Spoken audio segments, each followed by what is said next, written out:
Party is expected in Boracay this weekend as part of Labor Day traditions.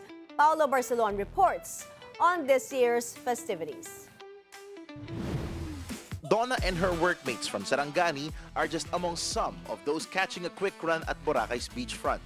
What brings them back to the island is the pristine waters and white sand of one of the world's best tourist destinations. Napakaganda ng scenery, especially itong white sand, and then may mga activities sila, and then yung nightlife.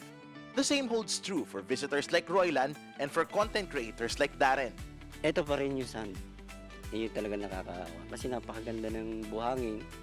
Tapos na talaga mapipil mo na nasa isla ka. Kasi hindi naman yung daily life natin medyo, sabi nga, medyo busy. Yun nating hinahanap yung relaxation. Ang sarap dito mag-relax. Ang sarap, ang daming pwedeng maging activities dito sa Boracay. Ang daming pwedeng gawin. Bukod sa pwede siyang pangbata, pwede siyang pangmatanda, pangbata. Kahit anong edad, safe na safe dito sa Boracay. Parties are also back in the island, this time done with care and environmental protection in mind. AirAsia Philippines held the first night of its Love Boracay events, headlined by celebrities such as Kaya, Denise Julia, The Ones, and OPM icons Itchy Worms.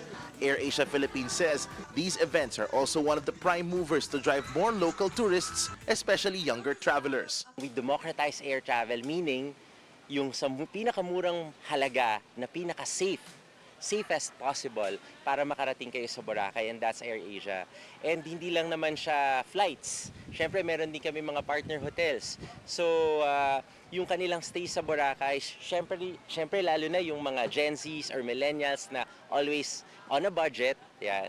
Of course, you fly with AirAsia, you fly with confidence, with peace of mind. The airline is also hosting promos such as its 544 peso one-way base fare promo in a bid to bring more tourists to Boracay. Last year, AirAsia Philippines brought over 1.3 million tourists to the island via both Caticlan and Calibo airports. The local government is eyeing to get over 2 million tourists this year from different economic backgrounds.